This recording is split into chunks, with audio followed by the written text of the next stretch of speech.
Benvenuti su Deriver Lab, il mio laboratorio sul fiume.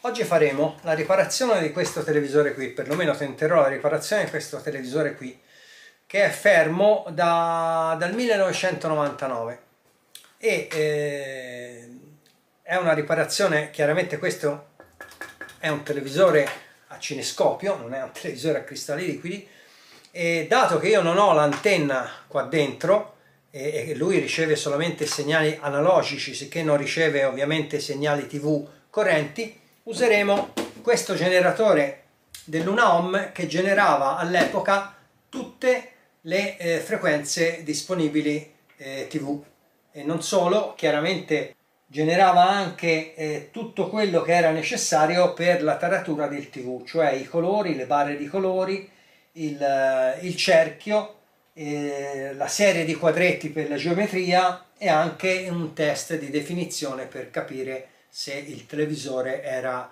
diciamo, messo a punto correttamente. Seguite il video, che penso che sarà almeno interessante per quelli della mia età. Ciao a tutti! Benvenuti, mi scuso con tutti perché ho fatto una stupidaggine. Ho registrato tutto questo video, ho filmato tutto questo video senza l'audio, cioè col microfono spento. Pertanto l'unica maniera che ho per rimediare è mettere l'audio sopra, registrare l'audio in più. E spero di rimediare in questa maniera, e l'audio a volte non sarà sincronizzato.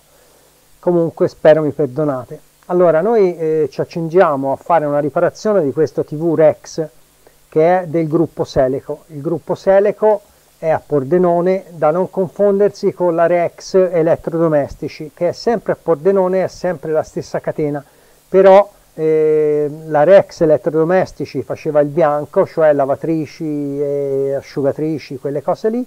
La Rex dei televisori faceva il bruno, cioè televisori, videoregistratori e compagnia cantante.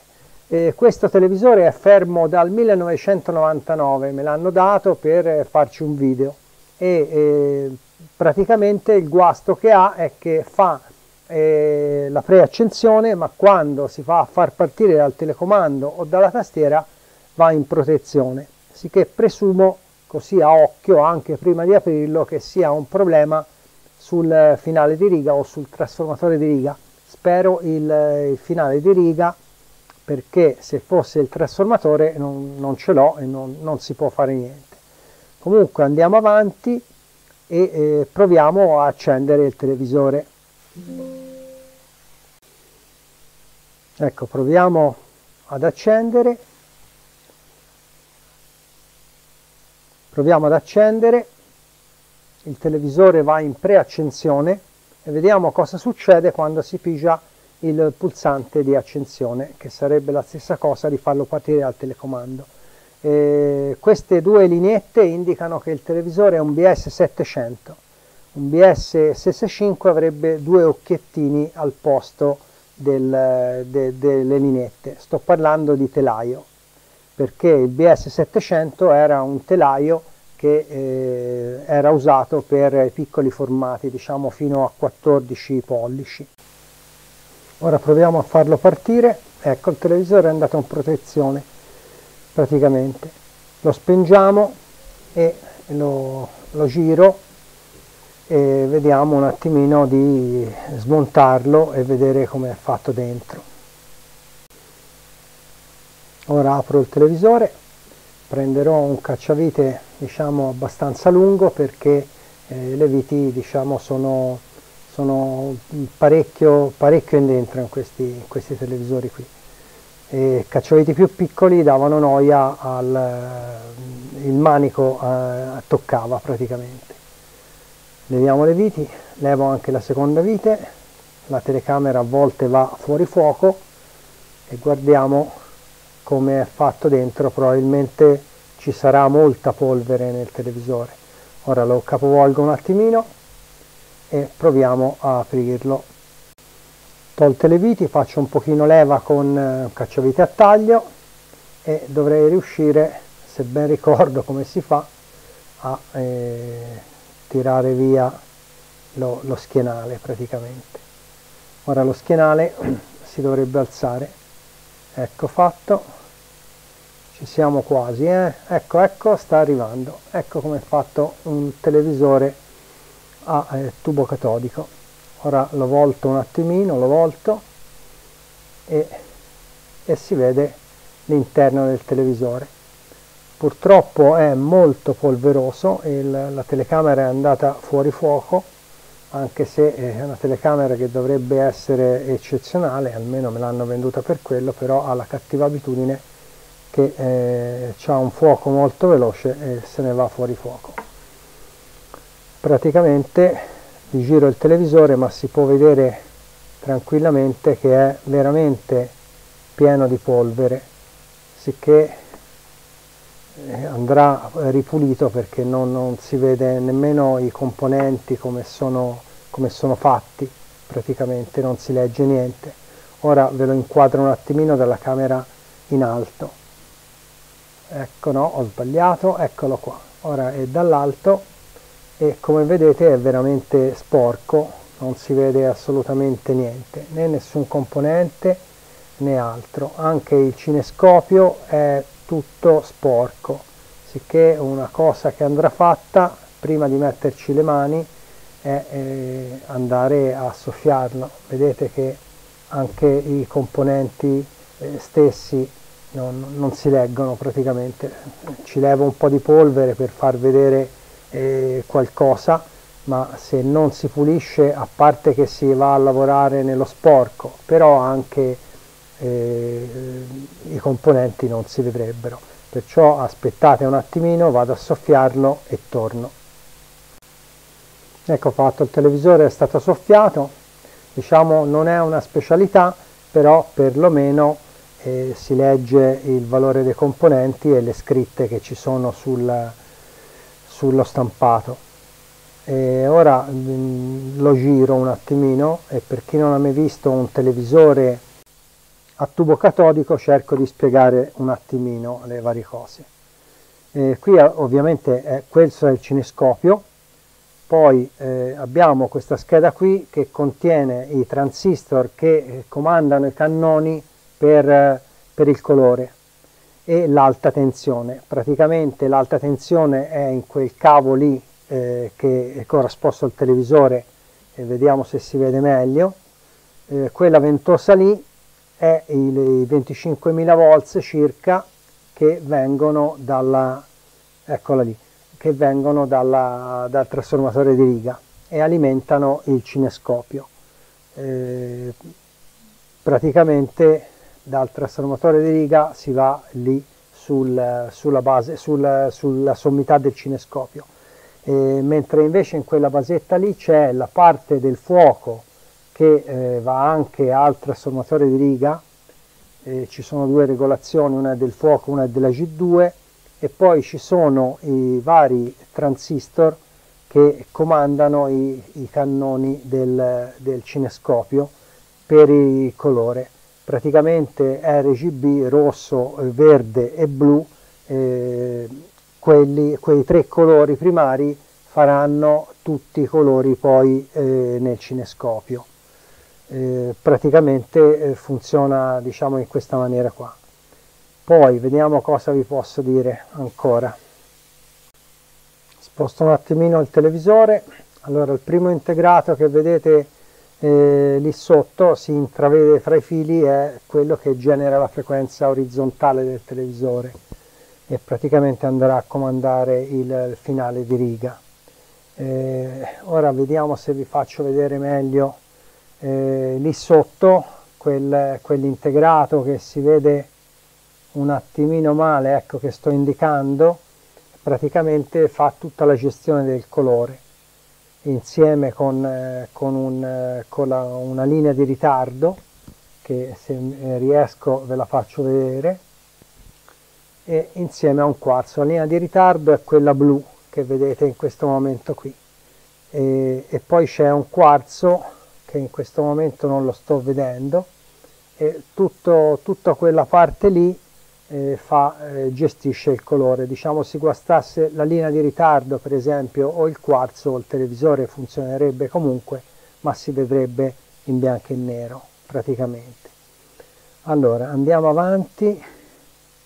Vediamo un attimino. Purtroppo, come ripeto, sto parlandoci sopra, non so quello che stavo dicendo di preciso quando facevo il video, mi scuso nuovamente per la mia stupidaggine. Allora, quello è il trasformatore switching che genera le varie tensioni. Quello lì è il condensatore, diciamo, che di filtro di rete, dove ci sono i 4 diodi, e quello lì è l'integrato che comanda poi il finale di alimentazione, e quelli lì sono i 4 diodi che raddrizzano la tensione di rete e praticamente la mandano al condensatore e al finale di riga comandato da quell'integrato lì, e il tutto ovviamente poi comanderà il trasformatore switching, scusate, che è quello lì. Quello di rosso genera 4 tensioni che serviranno per l'alimentazione del televisore. Poi vediamo un attimino, lì sotto c'è l'integrato dell'audio, quello gestisce la parte audio del televisore. E poi spostiamo il televisore un attimino, vediamo un attimino, là sotto non si vede, là sotto, dicevo, c'è praticamente l'integrato che fa la deflessione verticale.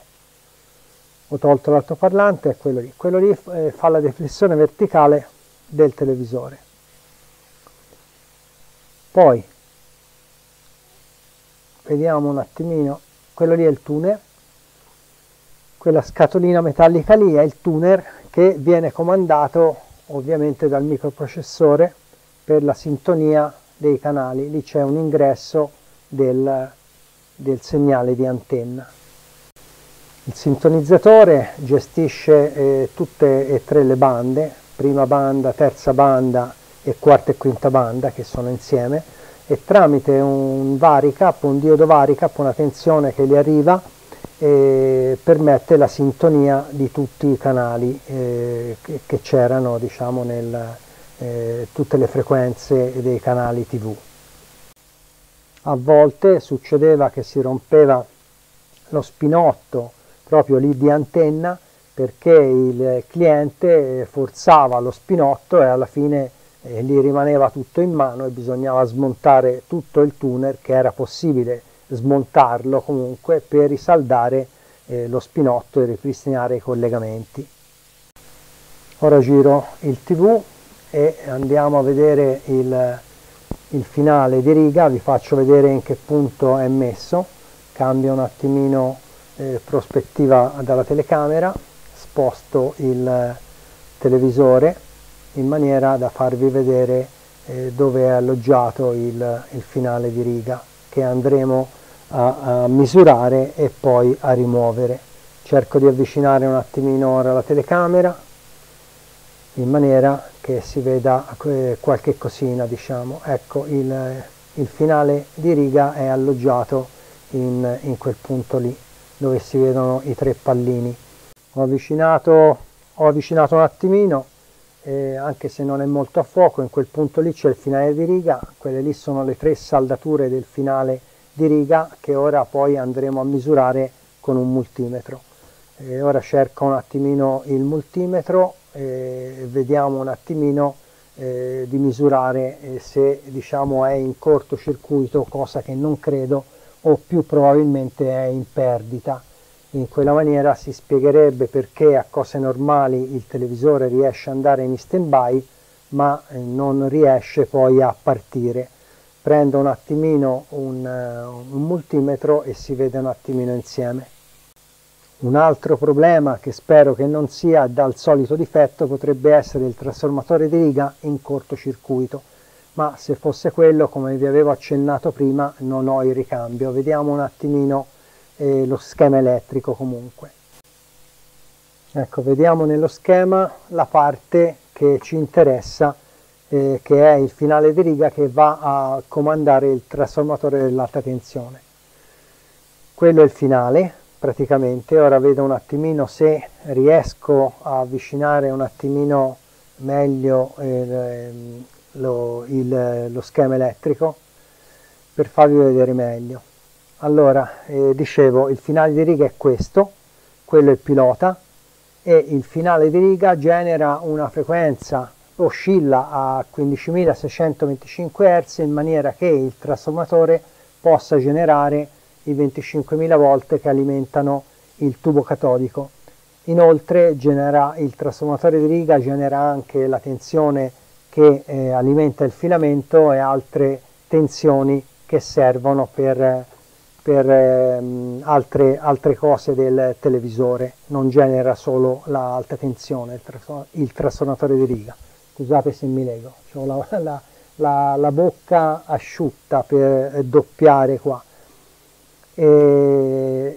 Come c'è scritto lì sono 24 kV e 5, sì che diciamo 25.000 volt praticamente.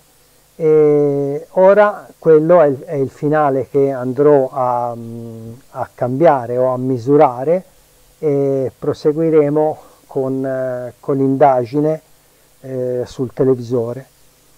Allora, prendo un tester e cercherò di metterlo che si veda, proviamo un attimino, però mi sa che non riesco e vi dovete fidare praticamente di quanto affermo, perché non si vede, non riesco a inquadrare sia il tester che inquadrare bene il telaio dove andrò a fare le misure. Vediamo, no, non riesco proprio assolutamente. Vediamo un attimino. Niente, vi dovete fidare della mia parola. Allora, prendo un attimino i puntali e vado a misurare il transistor finale. Praticamente non dovrebbe segnare niente fra il collettore e l'emettitore, anzi dovrebbe segnare da una parte sola perché dall'altra c'è un diodo. Dovrebbe segnare solamente fra base e emettitore e base e collettore. Il transistor è un NPN. Invece dalle misure è risultato che comunque anche fra collettore e emettitore segna con il tester in portata per 1000 segna qualcosina, non dovrebbe segnare nulla. Questo si spiega perché il televisore rimane acceso in preaccensione, ma quando il transistor va a lavorare fa intervenire praticamente la protezione del televisore stesso, e sicché si blocca lo switch mode si blocca. Ora dissaldo un attimino il transistor e poi vediamo come sostituirlo, perché sono convinto che i ricambi ce l'ho ancora qualcosa dei BU508 ci dovrei avere ancora qualcosa. Lo dissaldo, non si sente rumore ovviamente perché, come vi ho detto, ho dovuto doppiare, sono anche un cattivo doppiatore. Torno subito. Ecco, ho trovato il transistor che ho già messo al posto, non vi ho fatto vedere perché è diciamo una palla. Quello è il transistor che ho cambiato, che è praticamente montato su una letta di dissipazione con la sua pasta e la sua mica. Quello in questo caso qui è plastico, il transistor, non serviva la mica.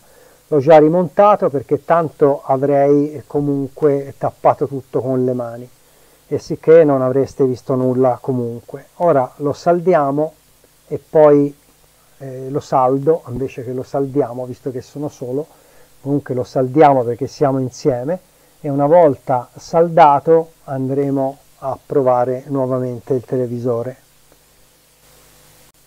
Ho finito di saldare e ora giro il televisore per provarlo. Scusate un attimino le mani che passano davanti perché devo afferrare il televisore e girarlo. Lo giriamo e guardiamo di inquadrare praticamente dalla parte buona, Cambio telecamera, ho sbagliato, ecco, inquadrato giusto, passo davanti come al solito e ora vediamo di fare un'inquadratura un attimino più larga. Ecco, il televisore ora si inquadra, si vede bene e proviamo praticamente a questo punto, una volta inquadrato bene, proviamo a accenderlo e vediamo se è successo qualcosa o se continua ad andare in protezione. Ho attaccato la spina, mi si vede da tutte le parti praticamente, che è tutto a specchio, e proviamo a accendere. Allora la preaccensione la fa né più né meno come prima e proviamo a accenderlo del tutto. Il televisore si è acceso del tutto, si sente anche il cinescopio che praticamente ci tira i peli e si vede il raster. Questa neve qui si chiama raster, mentre diciamo negli apparecchi digitali se non c'è segnale non si vede niente. Nei televisori analogici si vedeva questa nebbia, diciamo, e questa nebbia indicava che comunque il televisore era funzionante ma non stava ricevendo nulla.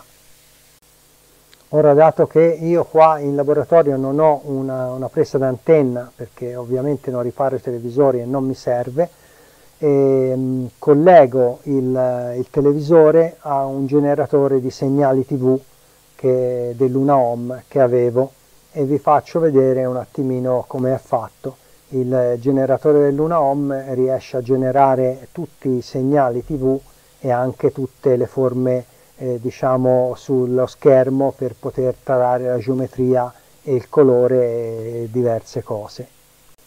Ora sposto un attimino la telecamera, ecco, si comincia a intravedere il generatore di frequenze dell'Una Home. Era un generatore sintetizzato che generava tutte le frequenze TV e contemporaneamente, come si vede dalla mascherina lì davanti, generava anche il pattern, generava i vari colori, le barre di colore e c'era anche i tasti per la geometria e anche per la definizione del televisore. Questo qui è i tasti della geometria, questi qui due, questo qui è il tasto della definizione e poi ci sono accanto i vari tasti per i colori, per le barre anche di colore, eccole lì, per le barre di colore, e c'aveva il tasto anche per PAL o SECAM. Era un apparecchio diciamo molto completo, era a sintesi di frequenza e poteva memorizzare parecchi canali, non ricordo quanti perché è tanto che non lo uso. Ora attacco il cavo e ci si vede. Ho collegato il cavo d'antenna ma non si sta vedendo niente, ci sono solo degli sprazzi, si vede a volte, sicché probabilmente c'è qualche problema nel tuner. Come avete visto è apparsa l'immagine e se n'è andata via. Ora provo a muovere il tuner e vediamo se magari dipendesse solo da qualche falso contatto, e sembrerebbe proprio che ci sia un falso contatto nel tuner stesso, sicché non resta che rigirare il televisore e sistemare diciamo anche quel problema lì. Ora stacco l'antenna e giro il televisore e vediamo un attimino quello che è successo. Scusate se come al solito vi passo davanti, ma non c'è altra soluzione per poter diciamo lavorare. Lì si vede il tuner, che è quello praticamente è quella scatolina metallica che vi avevo fatto vedere prima, e c'è anche lo spinotto d'antenna. Ora cambio un attimino, ecco, ho cambiato vista dalla telecamera, si vedono delle saldature del tuner, avvicino un attimino la telecamera, provo a spostare il tutto per farvi vedere meglio e si nota muovendo che praticamente sono staccate le saldature. sicché ora le gratto un attimino e poi dopo rinquadro un attimino il tutto e vi faccio vedere, le saldiamo insieme un attimino, perché sono proprio completamente staccate. Si vede è stato forzato col tempo e e praticamente non fa più ben contatto, è per quello che non funziona. Ho grattato le piste, ho già rifatto come potevo qualche saldatura perché alcune piste erano proprio completamente staccate. Ora ripasso un paio di saldature e poi praticamente giriamo il televisore e vediamo se la cosa ha avuto successo. Addirittura c'erano proprio delle piazzole venute via completamente nell'alloggiamento del tuner praticamente. E ora proseguiamo un attimino e giro il televisore e sono da voi. Ho dovuto abbassare la luce perché altrimenti si vedeva male. Ora accendo il televisore e vediamo se ha avuto effetto la saldatura del tuner. Lo porto sul terzo canale Rai e ecco che diciamo le barre si vedono bene, anche se la telecamera non dà diciamo una bella immagine di queste barre qui. L'unico problema che sto vedendo è che sì, si vede male, si vede bene, ma il problema è che lo schermo praticamente è molto basso, sicché a stare fermo probabilmente è un trimmer da tarare, non credo che sia un guasto più grave. Ecco, ho messo il cerchio per vedere la geometria e come si vede il cerchio è un ovale schiacciato. Ora prendo un cacciavite e facciamo la regolazione un attimino della geometria, vediamo se la riportiamo al posto.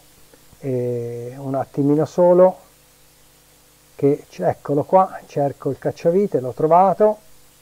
Ora alzo un attimino la geometria con il trimmer apposito e vediamo un attimino di riportarla a livelli normali, sicché era solamente il trimmer, non c'era diciamo nessun altro guasto, sicché praticamente diciamo che abbiamo risolto.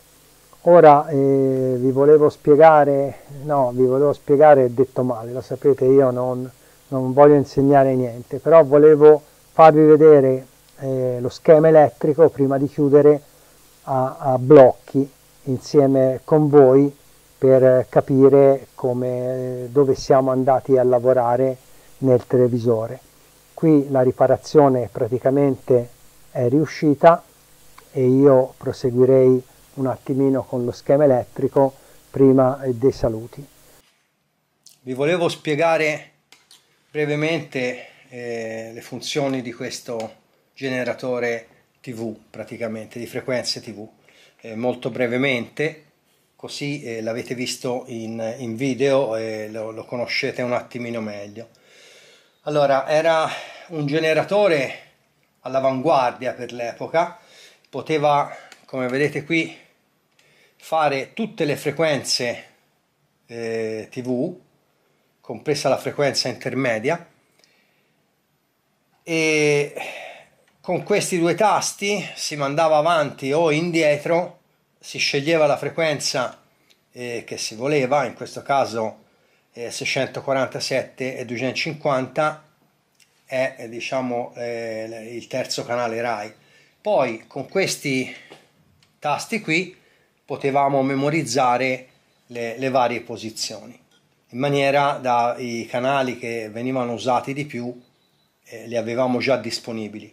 Questa era l'uscita e questo qui è un attenuatore che è inserito, così è disinserito, mentre pigiato, premuto, inseriva 10 dB, 20 dB, altri 20 dB, sicché in totale faceva 20, 40, 60, 70 dB di attenuazione sul segnale in uscita.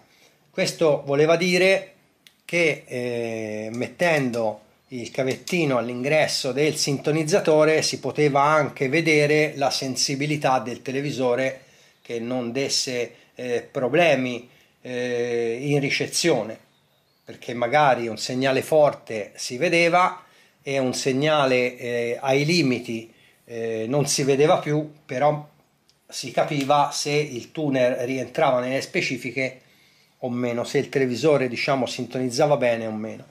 Questa è direttamente un'uscita video che poteva servire per altri scopi, insomma, che ne so, metterla all'ingresso di una presa SCART, quello che uno voleva.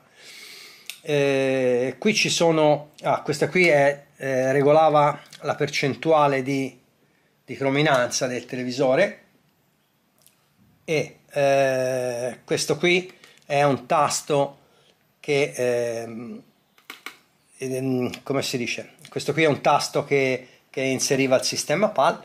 Poi avevamo questa serie di barre di colore che servivano all'inizio. Su un televisore uno visualizzava le barre di colore, ci dovevano ovviamente essere tutte, e già a prima vista potevamo accorgersi se un colore aveva dei problemi, tipo se la barra rossa non veniva visualizzata ma era nera o molto molto scura, voleva dire che c'era un problema sul rosso praticamente. Come avevo accennato prima, il televisore è un sistema RGB, cioè rosso, RGB è rosso, verde e blu. Praticamente con questi tre colori principali il televisore, questi tre colori primari, il televisore riusciva a fare tutti i colori, che poteva, diciamo, a prima vista fare questo test. La stessa cosa con questo qui, e poi potevamo generare appunto un segnale blu, un segnale verde che ora è un po' scolorito, o un segnale rosso, che in questa maniera qui si poteva controllare che se noi vedevamo che il rosso, per esempio, non veniva riprodotto, premendo questo solo con il rosso o solo con il verde o solo con il blu, potevamo capire se uno di questi tre andava male o non andava affatto. Questo tasto qui invece dava uno schermo bianco, e sul televisore doveva risultare bianco, perché se risultava per esempio rosina, o leggermente sul blu, voleva dire che c'era un eccesso di colore di quel tipo. Se risultava leggermente blu, ovviamente bisognava abbassare il cannone del blu, bisognava abbassare l'emissione del cannone del blu in maniera da far ritornare lo schermo bianco, perfettamente bianco. Questo qui era un pattern che serviva per la definizione, un po' come il monoscopio che una volta mandava in onda la Rai, e c'era una serie di quadretti, poi tutta una serie di barre di grigio, e più un'altra serie di piccole lineette. Più lineette si vedeva, più il televisore era definito. Questo qua serviva per la geometria insieme con questo. Si potevano pigiare insieme oppure separatamente. Questo dava uno schermo quadretti, praticamente tutto di quadretti, e si poteva vedere la geometria, e questo metteva anche il cerchio, in maniera che si poteva tarare bene la geometria come abbiamo fatto prima. Poi questo era, come dicevo, era evoluto, sicché avevamo anche il segnale di uscita stereo, audio ovviamente, segnale audio stereo, dove potevamo mettere il segnale, cioè il tono che usciva, oppure no, e se usciva il tono potevamo decidere se era mono oppure se era stereo, e qui testare canale per canale, destro e sinistro. Dietro, ora non si vede, comunque ve lo dico senza starlo a girare, dietro c'era una presa SCART, in maniera che si poteva controllare anche gli ingressi SCART di un televisore. Ecco, questo era quello che faceva questo generatore qui, che ripeto per l'epoca era molto avanzato. Ora passo un attimino a farvi vedere lo schema elettrico del televisore e cerco di indicarvi a grandi linee come funzionava. Ecco, ora vi darò, diciamo, a spanne, a blocchi, diciamo, un'idea di come era composto lo schema di un televisore. Qui vedete il televisore in oggetto ha un telaio BS 700. Lo schema veniva fornito obbligatoriamente una volta per legge, veniva fornito insieme con il televisore. Praticamente insieme alle istruzioni del televisore, alle garanzie e a tutte le altre cose c'era per obbligatoriamente tutte le ditte mettevano lo schema elettrico, cosa che poi ora non fanno più e è secondo me una cosa, diciamo, che non va bene. E questo non solo per i televisori, ovviamente veniva messo anche per le moto, c'era lo schema elettrico per le macchine, e addirittura nelle lavatrici, in tutto quello che veniva venduto allegato c'era lo schema elettrico, e questa era, diciamo, una bella cosa, perché portava comunque sia alla riparazione dell'apparecchio. Allora, vediamo un attimino, partiamo, spero che si veda abbastanza bene. Sì, mi sembra di sì, andando a vedere sul monitor. Allora, questa parte qui semplicemente è il telecomando, infatti è tratteggiata, e questo qui è il telecomando. Qui ci sono tutti i tasti del telecomando, che non fa parte del televisore vero e proprio, però c'era anche lo schema del telecomando. Poi questo integrato qui era l'integrato che comandava i display, semplicemente si era messo molto vicino ai display, e questo qui era quello che faceva la funzione di display, comandava praticamente questi display qui. E poi scendendo ancora, vediamo un attimino, questo qui era l'integrato che interfacciava la tastiera del televisore, la piccola tastiera, perché aveva 5 tasti del televisore, la interfacciava con questo integrato qui che era il micro. Praticamente il micro insieme, diciamo, alla memoria e ai componenti qui limitrofi faceva la sintonia del televisore, faceva tutte le funzioni, teneva le memorie del colore quando le regolavamo e tutte le cose, diciamo, del televisore. Poi questo integrato qua faceva tutta la parte della gestione, diciamo, colore, volume, luminosità, insieme con questo integrato qui che gestiva invece il tuner. Praticamente questo è il tuner, e questo integrato qui faceva sì che le varie tensioni in banda prima, in banda terza e in UHF andassero al posto giusto quando commutavamo dal telecomando. E alla stessa maniera, sempre comandato ovviamente dal microprocessore, inviava il segnale qui, una tensione variabile, di solito da 0 a 33 volt massimo, qui in questo caso da 0 a 28 volt, che serviva al tuner per la sintonia del canale, cioè a una data tensione corrispondeva a un canale. Allora, poi scendendo ancora, qua abbiamo l'ingresso dell'alimentazione, sicché filtro di rete, i diodi, il condensatore di filtro, e poi avevamo questo integrato qui, un 4601, che serviva, era l'integrato di questo transistor qui, serviva per il trasformatore di alimentazione switching. Praticamente faceva oscillare questo integrato, faceva oscillare questo transistor, che ovviamente faceva oscillare questo trasformatore e generava le tensioni che servivano al televisore. C'era una 15 volt, un 12 volt, il 5 volt che serviva per la memoria e quelle cose lì, e poi avevamo questo 116 volt che andava a alimentare il finale di riga, e al momento che il finale di riga partiva metteva in moto l'alta tensione del televisore. A blocchi, ve lo sto dicendo, non è una cosa proprio. Poi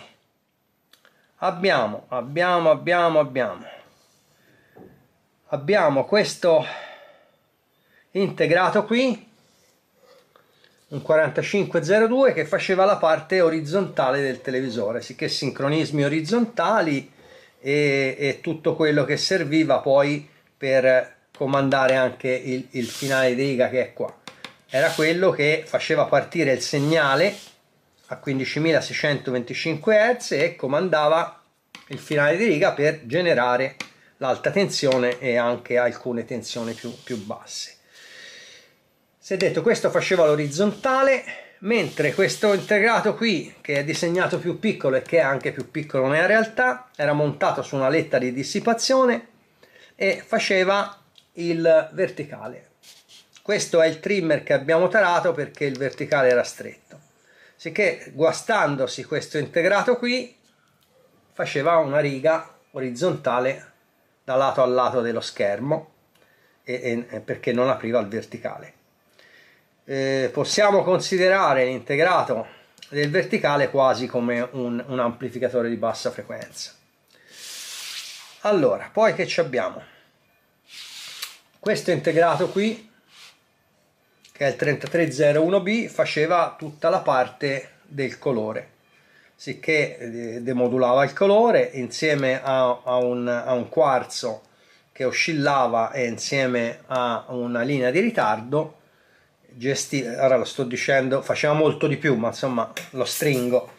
Era quello adibito alla gestione, diciamo, del colore. Se questo quarzo qui, per esempio, o la linea di ritardo non avessero avuto dei problemi, il televisore continuava a funzionare correttamente, però si sarebbe visto in bianco e nero. Se l'integrato si guastava, probabilmente non si vedeva più nulla. Allora, poi scendendo qua abbiamo il prepilota, il pilota e il finale di riga, che prendevano il segnale, veniva comandati dal 4502, oscillavano, facevano partire il trasformatore di alta tensione che generava, come si vede qui, in questo caso circa 25.000 volt, sono 24.500 volt, che andavano sul cinescopio, non sullo zoccolo del cinescopio, ma andavano proprio alla ventosa del cinescopio. Il trasformatore di riga generava di solito anche altre tensioni che poi servivano al televisore. Spesso generava anche l'alimentazione del filamento del cinescopio. Nel trasformatore di riga, ora io qui, eccoli qua, ci sono due potenziometri. Un potenziometro serviva per la regolazione del fuoco, cioè se giriamo questo potenziometro il televisore o mette a fuoco o va fuori fuoco praticamente, perché sullo zoccolo del cinescopio ci arriva una tensione che non è consona e perciò il cinescopio non focalizza. Ripeto, ve lo sto dando proprio così a grandi linee. C'era un altro potenziometro che regolava la G2. La G2, se era per esempio troppo elevata, si vedeva delle righe di ritraccia sullo schermo, tendeva a diventare bianco e si vedeva tutte le righine di ritraccia. Poi abbiamo questa parte qui, questo è il cinescopio, e questa parte qui, questi transistor qui, sempre comandati dal 3301, sono i transistor che comandano i tre cannoni RGB del televisore. Sono quelli adibiti alla gestione, diciamo, del colore. Se uno di questi qui si guasta, il colore corrispondente non funziona. Nel televisore, come potete vedere, era scritto in diverse lingue, c'era molte indicazioni anche per come poterlo mettere a punto, c'era spesso le varie forme d'onda. Ora devo dire che questi qui della Seleco o della Rex, come vogliamo chiamarli, insomma, tanto la ditta era quella e poi cambiava semplicemente il marchettino davanti, spesso e volentieri era solo lo sportellino che era marchiato. Era molto completo come schema, c'era tutte le varie forme d'onda che si doveva trovare in giro, e in altri televisori non c'era, magari che venivano dall'estero. Comunque questo qui era uno schema diciamo molto completo, e riparare il televisore non dico che diventava facile, perché bisognava anche avere i cambi, tipo il microprocessore non è che si trovava così facilmente. Comunque noi eravamo centro assistenza, sicché a quell'epoca avevamo tutti i ricambi. Comunque questo a grandi linee è quello che si può vedere da uno schema TV. Allora, se il video vi è piaciuto, come al solito mettete un mi piace. Fra parentesi mi scuso per la parte della riparazione che l'ho dovuta ridoppiare, sicché non è venuta proprio al top, perché una cosa è parlare quando si fa i lavori e viene più spontanea, una cosa è doverci riparlare sopra, ma come alla mia età mi ero scordato di accendere il microfono, sono proprio un bischero, come si dice in toscano. Comunque spero che sia comprensibile lo stesso anche la parte della riparazione. Allora, se vi è piaciuto mettete un mi piace, chi non l'avesse fatto si iscriva al canale, a voi non vi costa niente e a me fa piacere. E niente, commentate come al solito se avete dei dubbi, se avete qualcosa da farmi vedere, cioè da dirmi che magari mi sono espresso male o ho sbagliato, perché ovviamente non solo siamo tutti umani, io per primo, ma sono anche diciamo ho una certa età, sicché la testa è quello che è comunque. E niente, io direi che ci vediamo al prossimo video. Ciao a tutti!